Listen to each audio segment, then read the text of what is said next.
Right. Now, last week I introduced the letter to Titus. I wanted to remind you of the setting where we are. Put this map back up, which is a map of Paul's journey to Rome after his appeal, but it shows the area that I'm interested in. And Paul's probably released from his first Roman imprisonment around AD 62, and he may have gone after that westward to Spain, as he intended to do when he wrote Romans, because you see that in Romans 15, 23 to 28. And as church tradition indicates that he did. Now, if he did that, he probably stayed in Spain just a short while, and then came back, and sometime after that, he and Titus made a journey to Crete, that large island right there in the middle of the Mediterranean.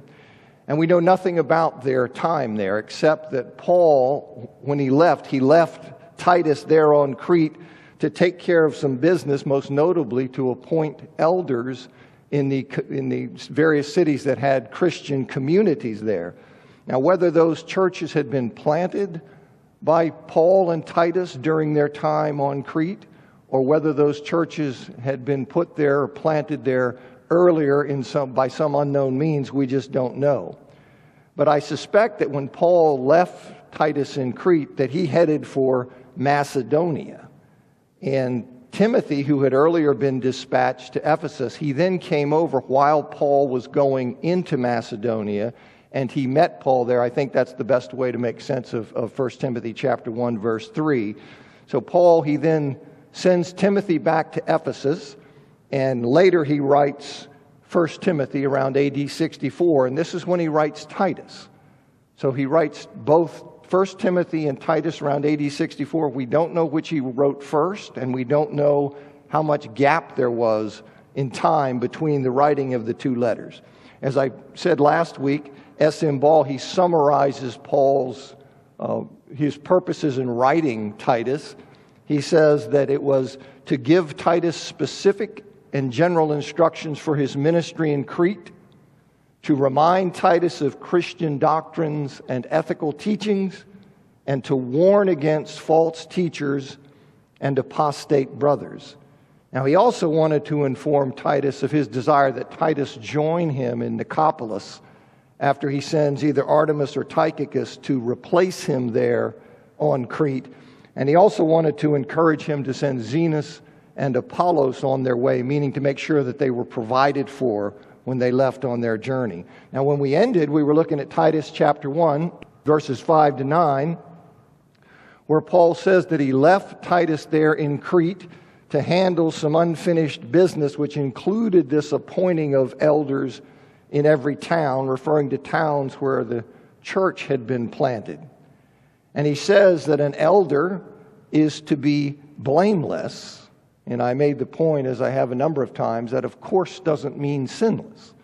If you think it means sinless, then you have no elders. You don't even have a possibility of having elders. What it means is that the elder is to be exemplary in character and conduct. And then he proceeds to list some specific qualifications, and that's where I want to pick back up. He says that he's to be the husband of one wife. So he's to be blameless. And then he has these specific qualifications. He's to be the husband of one wife. And this is the same requirement that you see in 1 Timothy chapter 3, verse 2. And it's probably the most controversial of the qualifications. As I said when teaching 1 Timothy, he literally says he's a husband of one wife. Or you could render it a man of one woman. But what those words mean are subject to various interpretations. And in 1 Timothy, I won't rehearse some of those interpretations. Here, let me just say that with the majority of scholars, I think the requirement is that the man be faithful to his wife. In other words, that he not have broken faith with her, which that understanding is reflected in, for example, the New English Bible and in the New International Version, which renders the phrase, which it says, a husband of one wife, but yet the NIV renders it faithful to his wife, as does the New English Bible. And they do that. They understand what the words mean, but they're trying to communicate we see what the words say, but they're trying to give you the meaning of those words. And I think that is the right meaning. Robert Yarbrough, in his commentary, says, Paul is insisting then on a candidate whose relationship with God is such that his commitment to his wife reflects the love and fidelity that the law requires and that grace enables. If a candidate shows signs of loving his wife like Christ loved the church, that's probably what Paul wants Titus to look for. And I think that's right. I think that's the right understanding of that. But as I say, it's a matter of debate. Now, he says that he's to have faithful children, not under an accusation, meaning under a legitimate accusation of debauchery or rebellious actions. Now, that's typically understood to mean that he must have believing children, as most English translations render it. They render it as believing, meaning Christian children. Now, if that's correct, if that's the correct understanding of it, then there's no parallel to the qualifications that are given in 1 Timothy, unless you say that it's an implicit requirement in 1 Timothy 3:4, where it says there that the elder is to have children in submission with all respectfulness. So it's just conceivable that you could shoehorn that requirement, the requirement of having believing children, into that requirement of 1 Timothy, that he have children in submission with all respectfulness, saying that, well, that could extend to meaning they're in submission with all respectfulness in that they follow him in the faith.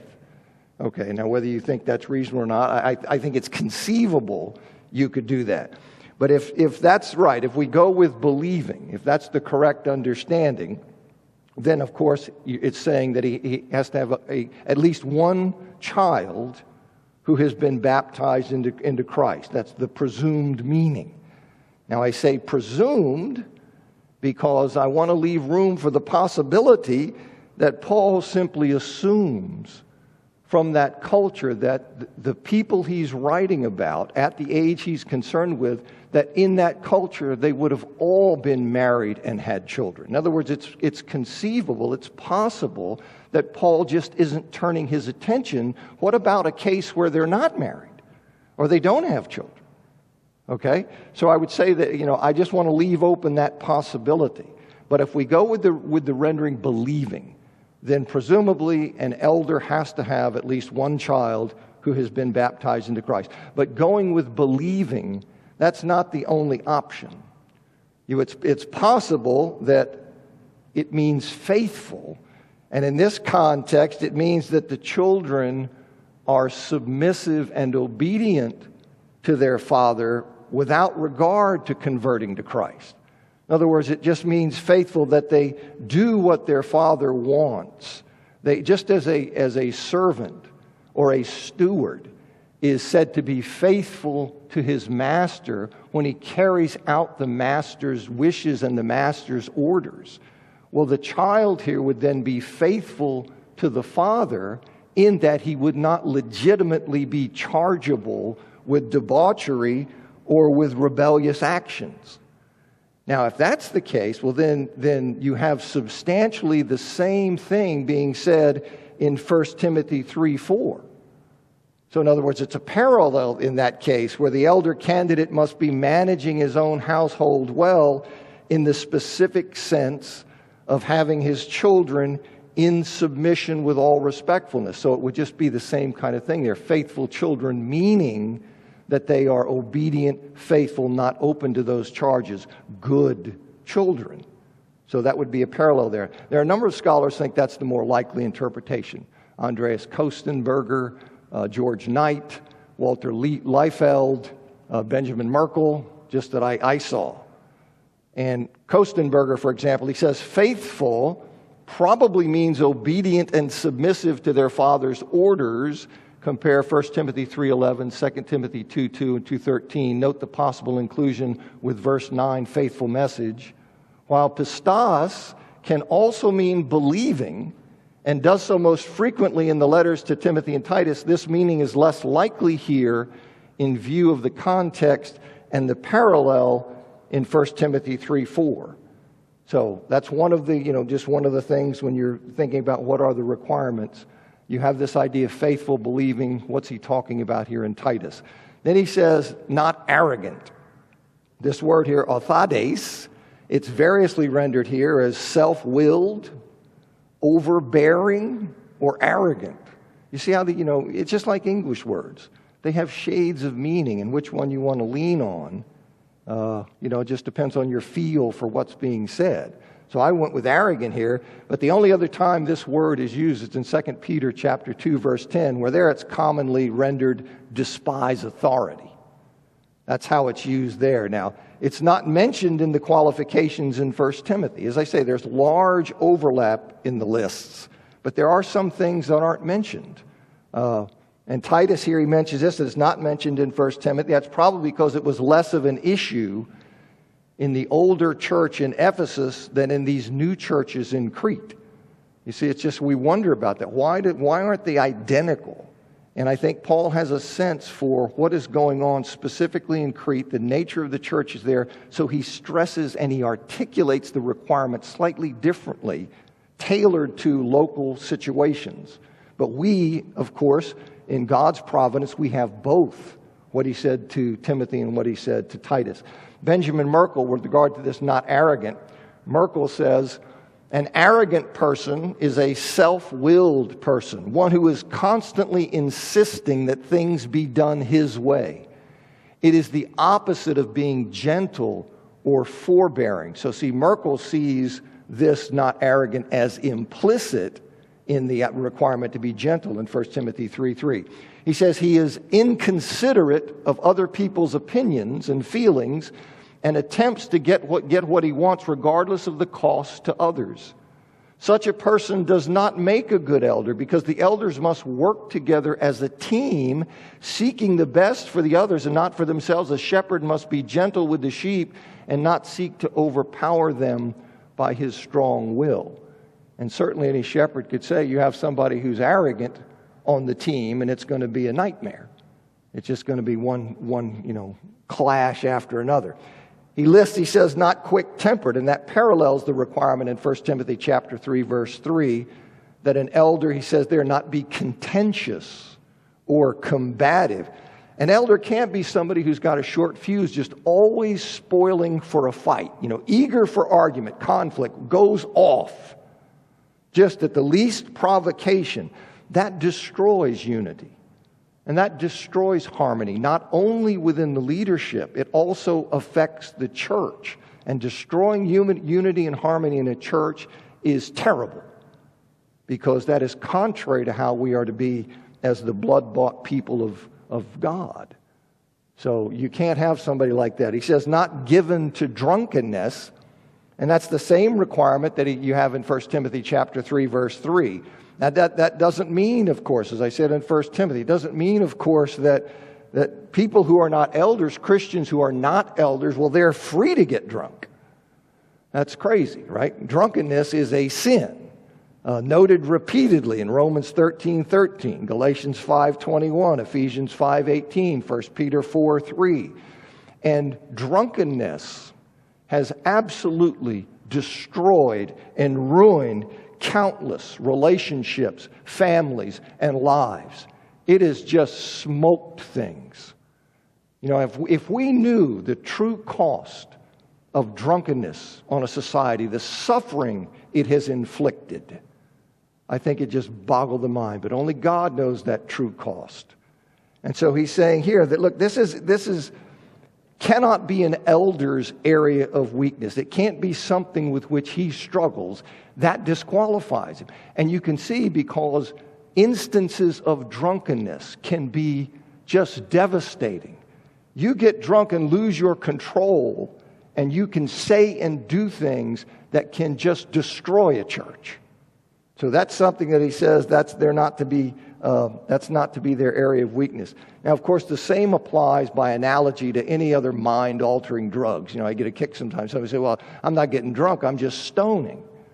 Okay, well, you understand, right? I mean, the principle is intoxication, right? So yes, he's talking about drunkenness, but that idea, that notion, would apply to any other mind-altering drugs that someone would be taking.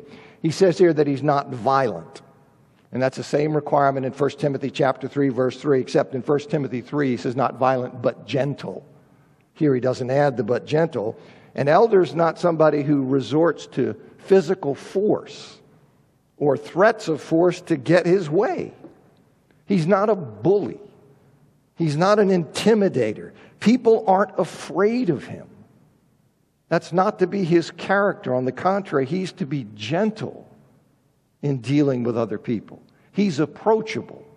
He's open to other people. He says he's not greedy for gain.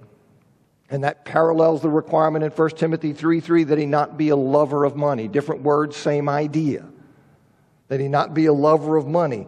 If money is too important to the Christian, if he's a lover of money, if that has too great of importance in the person's life, he will wind up doing things for money rather than for Christ. It will pull him away. And that's what Jesus warned about in Matthew chapter 6, verse 24. All Christians are to keep their lives free of the love of money, and they're to be content with what they have. Paul says it in 1 Timothy 6, 7-10. You see it in Hebrews 13, 5. But this is essential for somebody who's going to lead in a church, somebody who's going to serve as an elder. So instead of those things, he says, but he's to be hospitable. And this is the same requirement that you see in 1 Timothy chapter 3, verse 2. Hospitality, again, is something that's required of all believers. In Romans 12:13, 16:23, Hebrews 13:2, 1 Peter 4:9. But it's an essential characteristic for elders. It's essential for them. They must be men who are willing to open their homes in service of Christ. And this was a big thing in the ancient world as you had Christians going across the empire. And they needed hospitality to be helped on their way. And it's important for other reasons. But that is something that must be true of an elder. And then he says here that he's to be a lover of goodness. Now that's a very general description of a virtuous character. A virtuous character, right? One who loves what is good.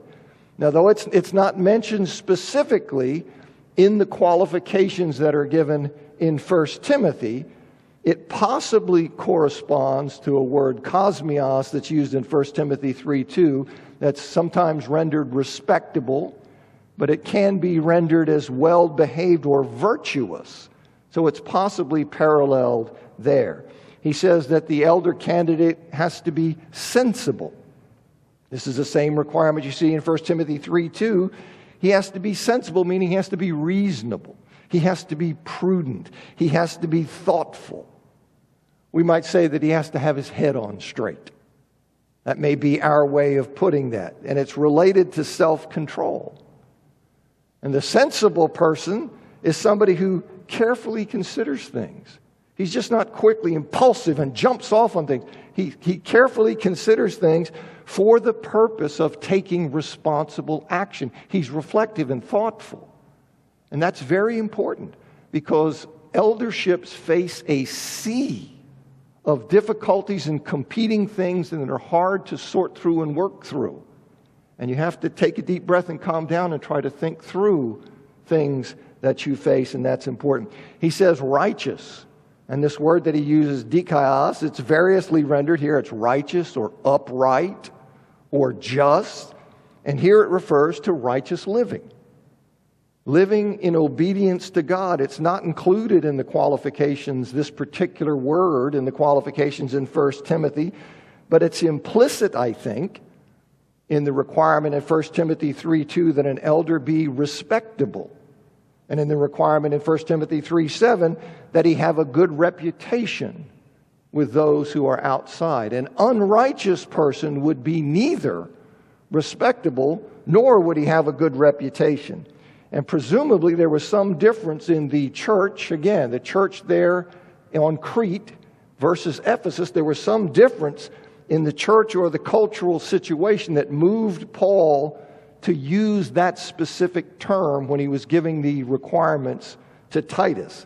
I. Howard Marshall, in his commentary, says it's also possible, talking about these differences like this one, he says it's also possible that the emphasis on the elementary qualities, just as the prohibition of certain behavior patterns that would have seemed too obvious to mention, spoke to an immature church struggling to break free from depraved patterns of behavior such as were widely associated with Crete.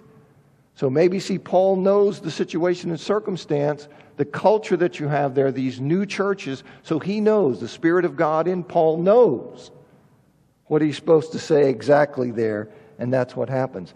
And he says here, one of the things is devout. And the word that's used here, it's usually rendered as devout or holy, and it refers to a genuine inner devotion. You see, an inner devotion that yields, that blossoms into outward results. And it's not included in the qualifications in 1 Timothy, but it certainly would be understood. I mean, that's a fundamental thing. That somebody is to be devout, is to be genuine, is to have a heartfelt devotion that then expresses itself outwardly. So again, I think the precise wording that he uses, it probably reflects something about the local situation there. Now, he's to be self-controlled. That parallels the requirement that's given in 1 Timothy 3:2.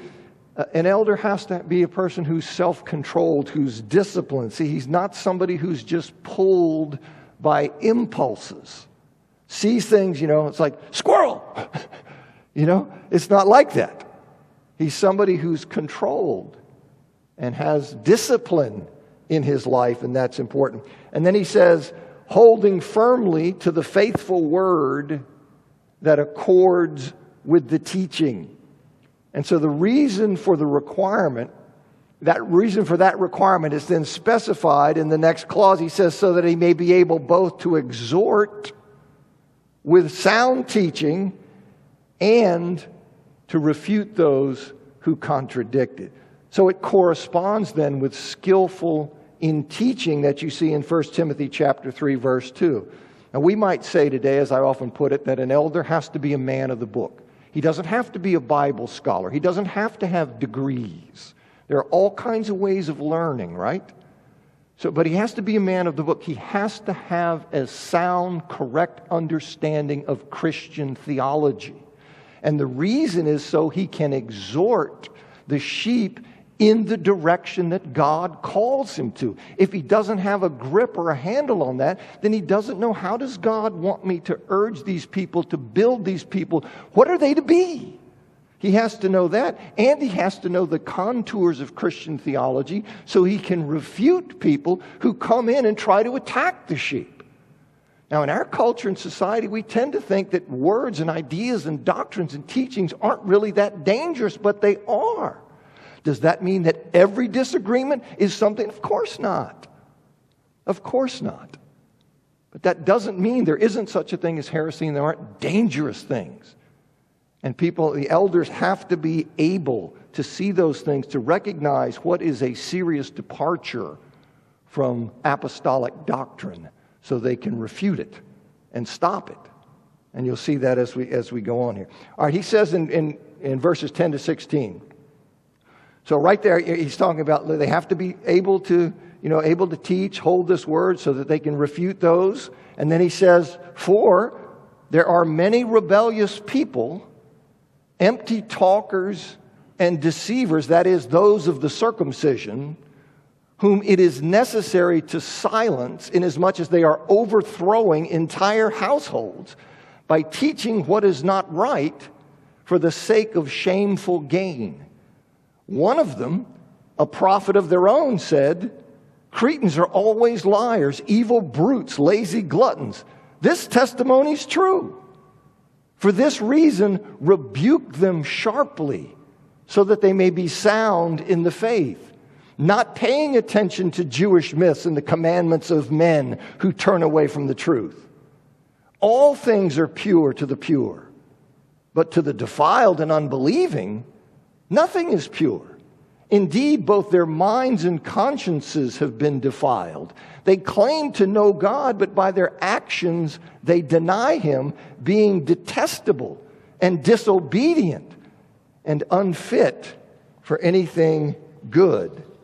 So the reason for selecting leaders who are properly qualified to teach, that's given in verses 10 and following. There were in the churches, there were many rebellious people. Many rebellious people, those defying apostolic authority by rejecting apostolic doctrine. That's what they were doing. They ran their mouths, but said nothing of substance or value. They were empty talkers. Yeah, they're talking.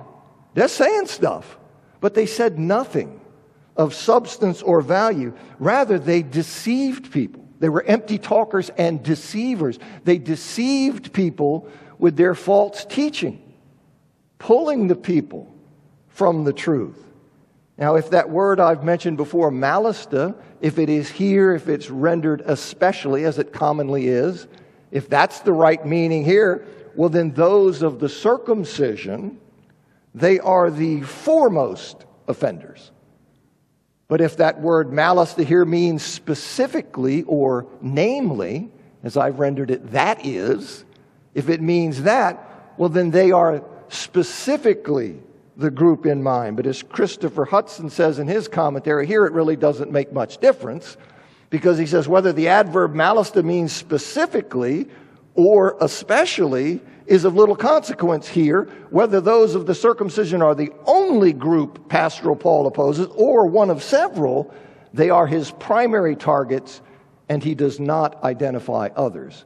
So here, whether you go with especially or specifically, it's not that great a deal here. Now, those of the circumcision, that refers to Jewish Christians. Sometimes people see that and they think it just means, it can mean Jews, but it means here Jewish Christians, as it does in Acts 10:45, and in Acts 11:2, and in Galatians 2:12, and Colossians 4:11. So they are Jewish Christians, but there's no indication that they were classic Judaizers. That they were classic Judaizers, like you see in Galatians 2:3 and 4, and Galatians chapter 6, verse 12, and Philippians chapter 3, verses 2 and 3, and Acts 15, verses 1 and 5. There's no indication they are classic Judaizers who insisted on submission to all the Mosaic law as marked by submission to circumcision. So we've talked about that when we studied Galatians in particular. But that was their thing. They couldn't accept the planned obsolescence of the Mosaic law, and they said you have to basically be a Jew. You have to convert to Judaism and live as an Old Covenant Jew if you want to be right with God. So these people are Jewish Christians, but they're not classic Judaizers. That's not how they are. Rather, they're misusing the Mosaic law. They're misusing it as a source for wild myths and legends that included appeals to genealogies. So that's what they're doing. And their preoccupation with this speculation, it produced useless quarrels and controversy. And you can see these elements in Titus in 1:10, 1:14, and 3:9. And they also were using the law. They were mining the law to get scriptural support for ascetic practices. And I've talked before about what was the basis of those ascetic practices, what was the real root of those ascetic practices, and there are different views about that. But whatever they were mining the Old Testament to get some kind of scriptural support for those ascetic practices, such as the prohibiting eating of certain foods, like you see in Titus 1:15 by implication, and in 1 Timothy chapter 4. So it was necessary, he says, to silence the false teachers. It was necessary to silence the false teachers as they were overthrowing entire households by teaching what's not right for the sake of shameful gain. This is what they're doing. So they have to be silenced. And that word overthrowing, sometimes rendered ruin, sometimes rendered destroy, It's the very word in John 2:15 when Jesus overturns the tables. And so I go with overthrowing. I think that communicates that in our culture. And the word meaning to silence, it's used only here in the New Testament, and it's never used in the Septuagint. So this is a rare word, and as Kostenberger says in his commentary, he says Paul's recommended course of action here is not patient dialogue or peaceful arbitration for the sake of maintaining unity in the church. These opponents must be silenced. That is, their public teaching activities must be stopped, presumably in the form of church discipline or rebuke. So he says here these people are to be silenced. And this strong action, it was necessary because the false teachers were making inroads among the believers. They were harming the people, right? They're like wolves among sheep. And they're coming in and doing that. I. Howard Marshall says the upset in mind is almost certainly the defection of entire families to the false teachers, or the destruction of the faith once professed by members of a household by the false teaching, such as 2 Timothy 2:18 and 1 Timothy 1:20 envisage. And Robert Mounce, in his commentary, William Mounce, Mounce says, although the situation in Crete was not as urgent as that in Ephesus, it was nonetheless real and required immediate attention. Paul is thinking of the effect on a family that is listening to the opponent's teaching, or of the internal struggle that occurs when some members of a family convert to the heresy. And you can see that. You talk about upset. You talk about turmoil and distress. And he's saying you have to silence these people who are doing this. As in 1 Timothy chapter 6, verse 5, the motivation for these false teachers, he says it's shameful gain. See, meaning they were inducing people to support them, to provide money for whatever they were doing, and it was shameful because they were doing it on the basis of lies. That's what made it shameful. They're hucksters. They're religious hucksters masquerading as noble and knowledgeable teachers. And you look around in the religious world, you got people pushing stuff that's total nonsense. Health and wealth nonsense all over. And they've got buildings that are packed with people. Absolutely packed with people. And they're living the high life. And this exactly this kind of thing here. Shameful gain. They're distorting the truth and they're lying to people, and they're doing it because they found it's marketable. Whatever they're selling, they found that people will give them stuff. And so they're doing it for their shameful gain. Now Paul reinforces his charge against the Jewish false teachers. These false teachers from Crete, right? You know, Jews have been on Crete for centuries.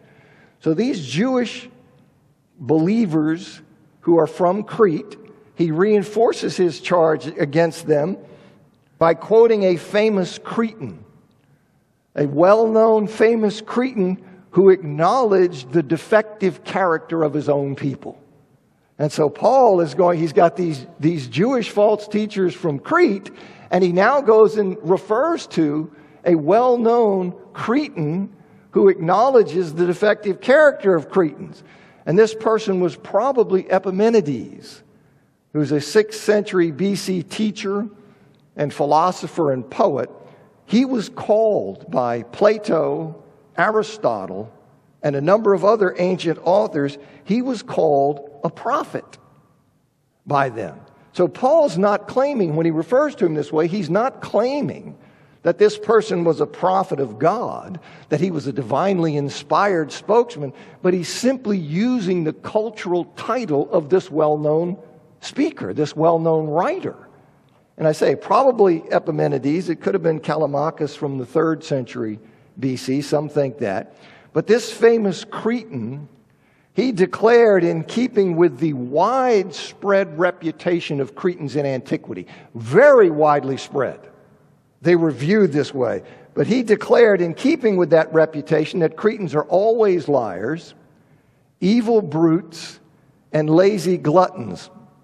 And see, in suggesting that well-known Cretan's acknowledgement, that fits the false teachers, Paul's slamming them.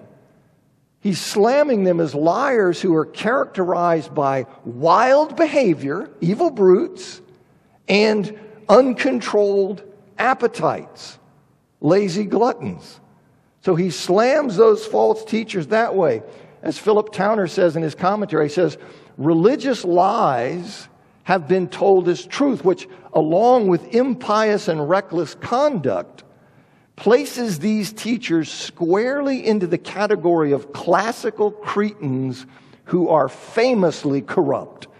Such a statement would not have put off the Cretan Christians, for it would be understood that they should regard themselves as rescued from this perverse lifestyle. So people sometimes say, well, Paul wouldn't say that because it would offend the Cretan Christians. No, the Cretan Christians understand that's how I was, you see. But I've been rescued. I've been redeemed. So you see, Towner says that. Now, granting some hyperbole in the quote, where he says that, Cretans are always liars. This Epimenides says this. So do you have to take that literally? No. You know how hyperbole works. When I'm really trying to say, let me tell you, they're just drenched in it. So you use that C to stress the point. But granting some hyperbole there, in that quote, Paul's assertion that the testimony is true, which he says right there, he says, the testimony is true. That's a way of him saying the false teachers are living proof of that statement. You see, when he says evil brutes, he says, this testimony is true. There they are, Exhibit A. They're just sitting right there looking at you. That's the kind of people that they are. Now, it also, that statement when he says the testimony is true, it also reveals that cultures can and do. They vary in their grasp of and their commitment to morality. Though there are voices in our culture that assert, usually when it benefits some purpose, but there are voices in our culture that assert that all cultures and societies are equal in their understanding of and commitment to righteousness. But that's simply false. That's simply false. There is no reason to assert or to insist that the degeneration that followed humanity's rejection of God that Paul talks about in Romans 1:18-32, that's uniform. I mean, why would you think that? Why would you think that? So that's something that you can see here from what Paul says. Then given the twisted nature of Cretan culture, Paul then he commands that they, the false teachers, and those who are under their sway, who are under their influence, that they be rebuked sharply. That's what he commands. It's a case of where strong medicine's needed. Strong medicine is needed for the job. You see, we are always to be loving kind, but if being that way, if something stronger is required for a redemptive purpose, then we have to be willing to go there. You see how Jesus was willing to issue sharp rebukes in Matthew 23 and everything, but you do it out of a love. You don't do it out of anger or resentment. You do it because your measure is, this medicine is necessary. And so he says, rebuke them sharply, and the hope is that the rebuke will restore the false teachers and those under their sway. It will restore them to an orthodox understanding. He says, rebuke them sharply so that they may be sound in the faith. It's redemptive. That's what he wants done. And this restoration to sound doctrine, this restoration, it will involve the rejection of, the not paying attention to Jewish myths and the commandments of men who turn away from the truth. Jewish myths and the commandments of men who turn away from the truth. Now, myths, I mentioned this in teaching on 1 Timothy. These myths, these things were false and far-fetched stories, often about gods. These myths were these false, far-fetched stories that were used to deceive people into accepting practices that the false teachers were pushing by associating those practices with the false stories and legends that they spun. So in other words, it was a way of trying to bring in some kind of biblical or ancient authority for what I'm trying to get you to do. And this is what they were doing. And it seems these particular myths that they were pushing somehow were tied to the Old Testament genealogies. You see in Titus 3:9 and 1 Timothy 1:4, those ancestor descendant lists, probably from the early parts of Genesis. As Towner says, Philip Towner, he says, well, this is paying attention to Jewish myths and commandments of men who turn away from the truth. Philip Towner says, if 3:9 does lead us to Old Testament stories, see on 1 Timothy 1:4, then it is probable that the Jewish Christian opponents were creating speculative doctrines based on stories of ancient Old Testament heroes and using them to lend the weight of antiquity to certain questionable practices that Paul regarded as ungodly. And that's perfectly how these things were used. All right, I got somebody signaling me. I got a minute. All right, I'm watching that clock down here. 2 minutes. Okay. Somebody's going to hook me. All right. But, all right, so let me go here. Now, he says, he refers to the commandments of men. All right, the commandments of men, it refers to these ethical demands of the false teachers they were making. When he says of men, he's doing that in distinction from of God. Right, commandments of men, these things they were pushing and demanding that came purely from men and lacked any divine authorization, such as the prohibition of eating certain food. And that's one of the things that they were pitching. Now, their commandments, those things, as I say, are implicitly contrasted to the commandments of God, which is what Paul and the apostles present. And not only were there ethical demands that they were pushing, the commandments of mere men in contrast to those of God, but they were also the commandments of men who had apostatized, who had turned away from the truth. So why in the world would you want to listen to them? Why in the world would you go with that? And I think I'm going to stop right there, because if I start something else, I've got 10:14 here, so I think I'll just stop there next week, Lord willing.